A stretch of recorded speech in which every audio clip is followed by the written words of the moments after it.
नमस्कार। आप देख रहे हैं प्राइम न्यूज़ और मैं हूं आपके साथ आलोक शुक्ला। राजस्थान प्राइम में आप सभी का स्वागत है। राजस्थान के कोटा शहर के जंगली शाह बाबा दरगाह परिसर में हज पर जाने वाले यात्रियों की सुविधा के लिए फॉर्म भरने का कार्यालय हज कमेटी की तरफ से शुरू हो चुका है। राजस्थान राज्य हज कमेटी सदस्य और कोटा उत्तर नगर निगम के उप महापौर सोनू कुरैशी ने बताया कि हज 2023 के लिए फॉर्म भरने के लिए जंगली शाह बाबा परिसर में जिला वक्फ बोर्ड कार्यालय में शुरू कर दिया गया है। इसका समय सुबह 11 बजे से शाम 5 बजे तक रहेगा। हज यात्रियों के कार्यालय में सभी समस्याओं के समाधान के लिए अलग अलग व्यक्ति भी बिठाए गए हैं। साथ ही हज यात्रियों का मेडिकल करवाने के लिए भी कार्यालय में ही अलग से व्यवस्था कर दी गई है।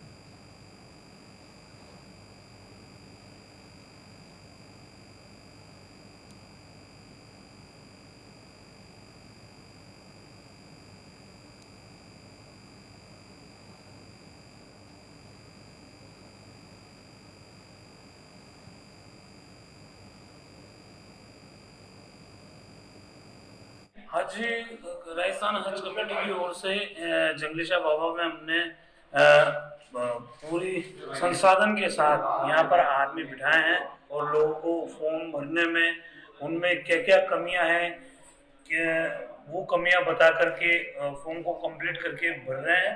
राजस्थान हज कमेटी की तरफ से और कोटा संयोजक की तरफ से जो भी संसाधन उपलब्ध होंगे हम कोशिश करेंगे कि अच्छे से अच्छे, ताकि किसी हाजी को आगे जाकर के परेशानी नहीं हो, हम उसकी तैयारी करवा लें। 11 से 5 बजे का टाइम यहाँ पर हमने रखा है। हम कोशिश ये कर रहे हैं और जो भी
राजस्थान के चित्तौड़गढ़ में महाशिवरात्रि का पर्व श्रद्धा और हर्ष उल्लास के साथ मनाया गया है।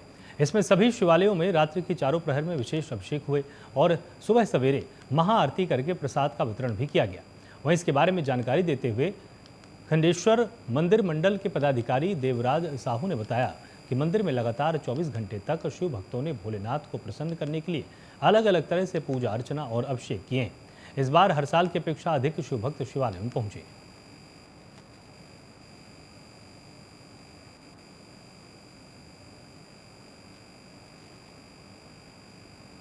खड़ेश्वर महादेव में जैसे कि महाशिवरात्रि का पर्व था कल, और कल पूरे दिन भर भक्तों ने जल चढ़ाया, अभिषेक किया और रात्रि 7 बजे महाआरती हुई है। फिर उसके बाद चारों प्रहर में मेन अभिषेक होते हैं, वो चारों प्रहर में सुबह 6 बजे तक अभिषेक हुए थे।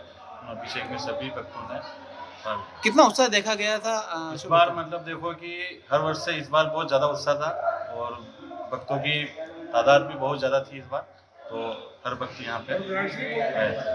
क्या नया किया गया शिव भक्तों के लिए? सर ये था कि महाशिवरात्रि के पर्व पर हमने मंदिर मंडल की तरफ से एक रुद्राक्ष वितरण का कार्यक्रम रखा था। इसमें सभी भक्तों को रुद्राक्ष वितरण किया। जो रुद्राक्ष थे ना, वो रुद्राक्ष पूरे चारों प्रहर के अभिषेक में अभिमंत्रित किए गए थे और अभिमंत्रित करके सुबह आरती में उनको भोग लगा के और सबको प्रसाद के रूप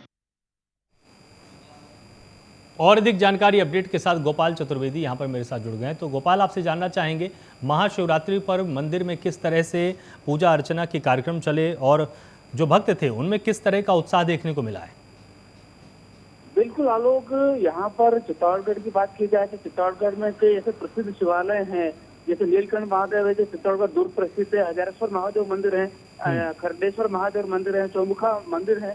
तो यहाँ पर पूरी प्राण प्रतिष्ठा जिस तरह मूर्ति की गई थी, उसके बाद से दर्शनार्थियों की लगभग भीड़ भी लगी रहती है महाशिवरात्रि के दिन।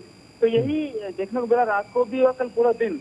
जिस तरह से यहाँ पर मंदिरों में अभिषेक किए गए हैं, विभिन्न प्रकार से अभिषेक किए गए हैं, जिसमें जलाभिषेक किया गया है, दुग्ध से किया गया है, भांग से किया गया है। तो शिव भक्तों ने अपने आराध्य देव शिव को रिझाने के लिए कोई कमी नहीं छोड़ी है। और यहाँ पर आज सवेरे भी सभी शिवालयों में लगभग महाआरतियों का आयोजन किया गया है। कुछ शिवालयों में रुद्राक्ष की जो भेंट भी किए गए हैं। बहुत सावधानी के साथ पुलिस प्रशासन यहाँ पर उसमें मौजूद था, क्योंकि कई जगह पर इसे देखा गया है कि जिस तरह रुद्राक्ष बांटे गए थे, कई जगह पर भगदड़ सी मची थी।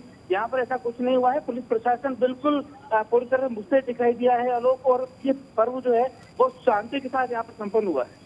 बिल्कुल, और इसके साथ ही मंदिरों में सुरक्षा के किस तरह के प्रबंध किए गए थे और क्या कहीं पर किसी तरह की भीड़भाड़ के चलते अव्यवस्था का माहौल आपने देखा या सब कुछ पूरी तरह से व्यवस्थित था?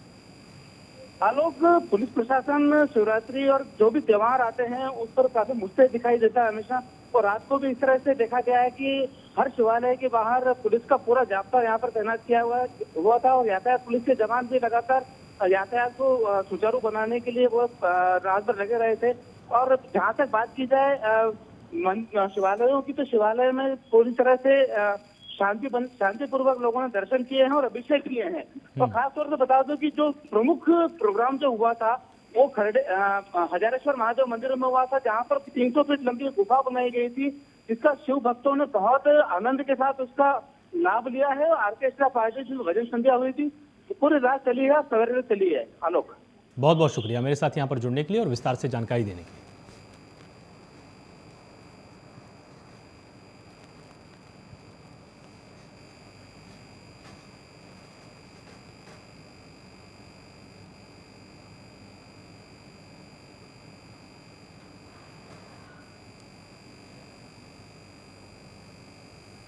धौलपुर जिले के निहालगंज थाना इलाके में रात को शहर में एक भार्गव वाटिका मरीज होम में आयोजित हुए शादी समारोह के रिसेप्शन से दुल्हन के गिफ्ट लिफाफे और आभूषणों से भरा बैग 3 युवक लेकर फरार हो गए। घटना सीसीटीवी में कैद हो गई है।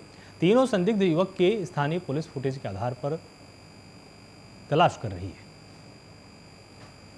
तो पुलिस ने फुटेज के आधार पर तलाश शुरू कर दी है और दुल्हन के उपहार पर चोरों ने अपना हाथ साफ किया है।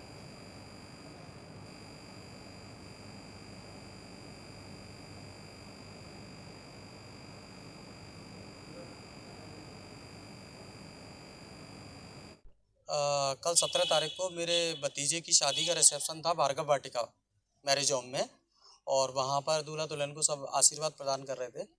और मेरी भाभी बैग में सारे लिफाफे कलेक्ट करती जा रही थी, और जैसे ही मतलब इसी दौरान क्या हुआ कि किसी ने उनके पीछे कोई नारियल की चटनी वगैरह, डोसा की चटनी वगैरह डाल दी और उनके कपड़े गंदे कर दिए, और वो उसे जैसे हटाने लगी इतने में वो बैग पार हो गया। पुलिस पहुंची और उन्होंने सीसीटीवी कैमरे चेक करवाए थे, तो उसमें 3 लड़के कैद हुए हैं। एक ने बैग पार किया है और 2 बराबर रैकी करते हुए दिख रहे हैं। उस बैग में करीब व्यवहार के 4 लाख तक के कैश हो सकता है, और आभूषण में 2 तोले के करीब आभूषण सोने के होंगे और 3-4 जोड़ी पायजेब चांदी की।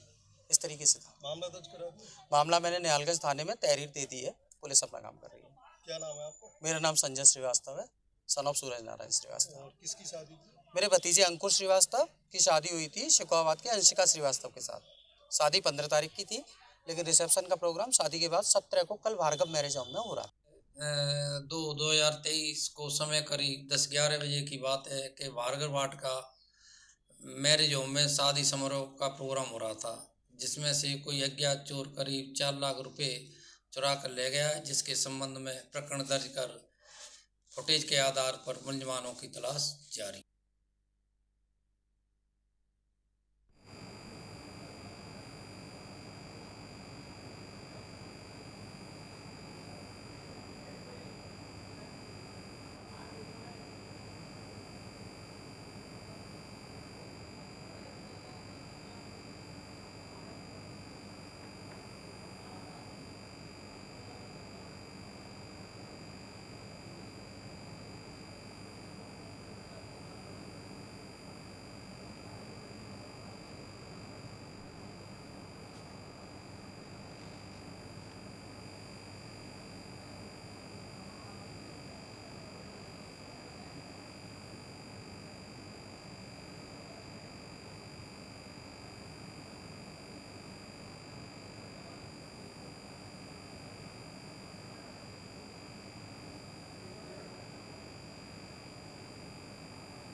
बूंदी के जिला मुख्यालय के डॉक्टरों और नर्सिंग कर्मचारियों ने देर रात हंगामा करते हुए काम बंद रखा। बता दें कि जिला मुख्यालय के सामान्य चिकित्सालय में एक महिला मरीज की उपचार के दौरान मौत हो गई। महिला की मौत के बाद परिजनों ने अस्पताल में जमकर हंगामा किया। परिजनों का आरोप है कि गलत इंजेक्शन लगाने के चलते महिला की मौत हुई है, जबकि डॉक्टरों का कहना है कि उन्होंने महिला को बचाने का पूरा प्रयास किया था।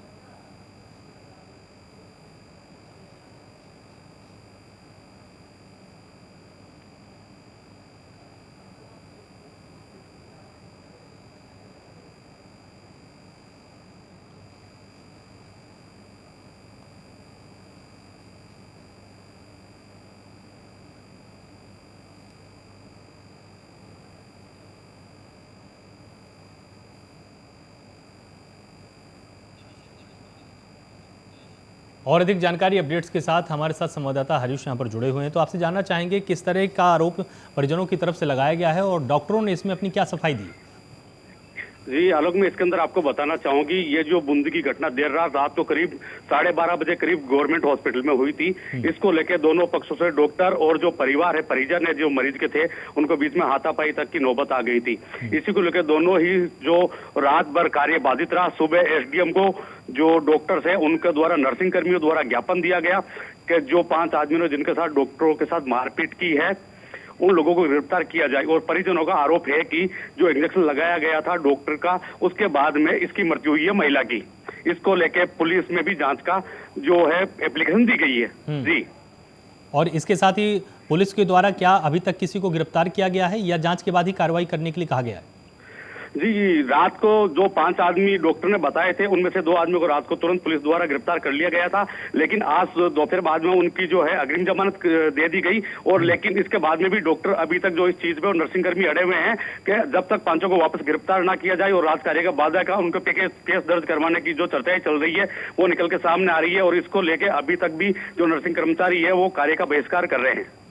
बहुत बहुत शुक्रिया मेरे साथ यहाँ पर जुड़ने के लिए और विस्तार से जानकारी देने के लिए।